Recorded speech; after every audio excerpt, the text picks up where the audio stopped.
Teenage Mutant Ninja Turtles, issue number 10 from IDW. This is from the 2024 run. It is currently ongoing. We have Turtles on trial. So yeah, the Turtles go to court. They're going to be sued. We start off with Raphael, and this is basically his story for this issue. He's going to be the narrator. Everything's going to kind of be through his point of view, even though all the Turtles are together now. And he just talks about how when he was in prison, he enjoyed it. Like, he just spent all the time fighting a bunch of people, being attacked by the prisoners, by the guards, and that how he remembered that every time after a fight happened and he was dragged into his cell, busted and bleeding, that he couldn't stop grinning like an idiot, like a kid locked in a candy store. And now how this is different. And instead of being locked in with prisoners, he's locked in with his brothers. And it turns out that they're being locked in the Bronx Zoo, so they're being caged like animals. And they're trying to think of a way to get out. Donnie's there, and he's like, we're not going anywhere, brothers, not until we can all go together. And the brothers explain about how they were able to hear Splinter. They were able to hear him crying, but how they can't hear him anymore. And the rest of the brothers are like, yeah, we're the same. Like, we can't hear him either. And Donnie says, it doesn't matter, because I can hear all of you loud and clear. The question is, for the first time in far too long, can you hear each other? Pretty much, can you all put your past and your grievances with each other away and just come together now like we used to? And we have like a big group moment. Everyone's hugging. Everybody's happy. Until Mikey kind of ruins it by saying, thanks for apologizing. I totally forgive you guys for abandoning me. And of course, Raph gets pissed off. He says, I'm sorry, Mike. I'm sorry you're such an idiot and can't get over your fantasies. And the rest of the brothers just start getting at each other's throat. All except for Donnie, who decides that, we're not going to go anywhere. We're just going to get some rest, and we're going to spend our day in court. Meanwhile, we discovered that DA Hal seems to have some kind of mutant powers. So he's also immune himself. He has the ability to convince people to do things through his words. Like, he's super charismatic, but not like just really charismatic, but like super powered charismatic. And we see him using that at court, where he basically spins this story about how the Turtles are a menace, how they killed a warden, how they attack people, how they cause all this destruction. And everyone in the court, from the court watchers to the jury to even the judge himself, starts buying this. And basically says that the jurors will refrain from throwing chairs at the accused, at least until after we finish finding them guilty. So this is a kangaroo court. There's no way that they're going to be able to win this. Not that Donnie does anything to help, because Donnie is apparently going to be the lawyer for them. He's going to be the one representing them. I like the fact that he's using part of his bandana as a tie, but he sucks. As a lawyer, he's terrible. He just says that, my name is Donnie. I speak for my brothers. We didn't kill anybody. He goes against our code. That's all, thanks.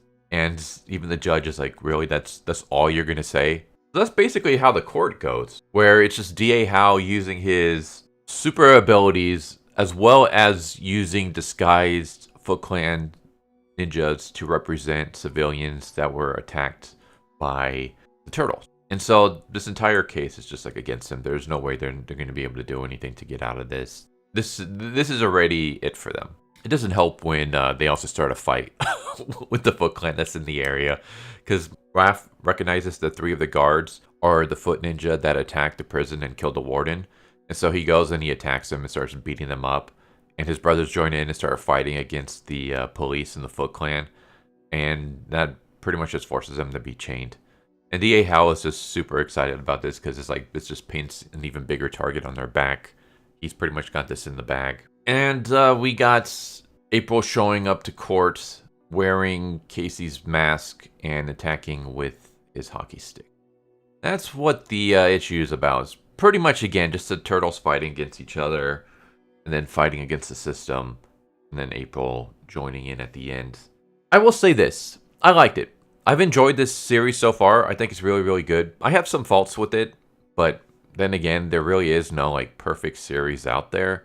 This is fantastic. I do love the series a lot. I am not the biggest fan of April having, basically becoming Casey Jones and having possibly the ability to control rats, or at least rats are following her and doing her bidding. Whether they're listening to her or they're just helping her and they're actually listening to like the ghost of Splinter or something, who knows? I guess we'll find out. But I'm not the biggest fan of this, just because April isn't a fighter, and so to see her fighting against legit Foot Clan ninjas that are wearing armor, and she easily beats them when she's not wearing any whatsoever. Like, she's just wearing t-shirts and jeans, and she has a wooden hockey stick. And yet she's able to beat up these Foot Clan ninjas who trained their entire lives, and they're wearing like high-tech body armor. And she's able to beat them. I don't know, that's kind of suspending my disbelief a little bit. Maybe we'll get like a flashback or something of April training. I don't know. I just, to me, this is just kind of like, okay, so whatever. So that I don't really care too much about. And it's not the fact that, oh, you know, Pirate, you don't like women being badasses.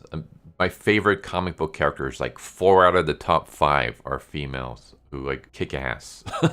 My favorite of all time is Cassie Hack. That's like her whole shtick, is that she goes around fighting against like slashers, or basically undead demons, with a baseball bat. So I'm totally fine with badass females. It's just, I don't know, April shouldn't be that. Like, that's not what her character is.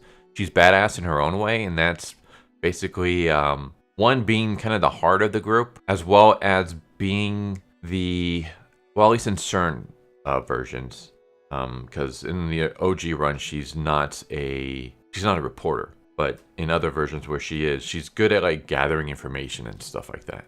I feel like that, you know, that's pretty good. Like, that should be her thing. But other than that, I'm a little bit, I don't want to say tired, but I'm kind of wondering if we're going to get to an end of the brothers constantly arguing with each other at this point. Because it seems like we keep doing they're constantly at each other's throats, and we see a little bit of them possibly making up, then they get back at each other's throats.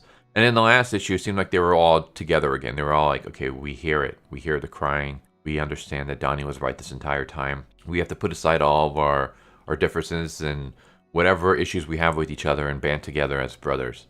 And then they immediately just throw that away in this issue again. And I'm just kind of like, please pick a side. Like, I don't mind if the brothers are against each other, but don't do this. They're not okay, they're okay, they're not okay, they're okay, they're not okay, they're okay, and now they're not okay again. Like, it's just one of those where I get that relapses happen in real life, but when you constantly do that in stories, it becomes super freaking annoying. It's, I guess to go a little bit off tangent, it's kind of my issue with current Chainsaw Man, where Denji's is constantly relapsing, and anytime we see him get a little bit of growth, the next chapter he immediately relapses again. And it's like, yeah, relapses happen in real life, but your story shouldn't be a one-for-one of real life for the most part. Even slices of life, like manga series, aren't one-for-one, like just real life, because real life can be kind of boring. Like, even the slice of life stuff have something about it to make them entertaining. What I'm trying to say is that we're just constantly doing the same thing over and over again. It gets really, really repetitive, and repetitiveness in stories become very, very boring, at least to me. So I'm starting to get a little bit bored with this back and forth between the brothers. I'm hoping we get a conclusion soon. I still really enjoy this series, and I still really enjoy this issue. I just want to put that out there. Like, this isn't me like saying that the series is terrible now. This is my biggest problem with the series, and I'm hoping it gets fixed soon, because then things will be a lot better in my opinion. This is just like some of the nitpicks that are holding it back a little bit. It's still great, but it could be a lot better if we didn't constantly do this. Will they make up? Will they not? Will they not? If you want to have them at each other's throats for a while, fine. And then you can do like a slow buildup of them finally coming together. But then once they finally come together, like, let's just have them come together. Let's not immediately pull the rug out from under them within the very next panel and go back to the status quo again. Like, that's just kind of like, all right, enough. But other than that, I thought this is good. I said this before, but the artwork in this is so awesome. I love the designs for the turtles. I think the coloring is really, really good. I have no complaints whatsoever about the artwork in this. I think it's awesome. Story, for the most part, I think is pretty good, minus the little nitpicks that I kind of have. But this was great. I loved it. So there you go. Teenage Mutant Ninja Turtles, issue number 10 from IDW. I thought it was awesome, and I'm looking forward to seeing what the next issue brings us. But I hope you enjoyed, and I hope to see you next time. Take care. Later. Thank you for watching my video. I hope you enjoyed it. If you didn't, I still want to thank you for watching it this far, and I hope the next one is more to your liking. With that said, thank you once again, and I hope you guys and gals have a good one. Later.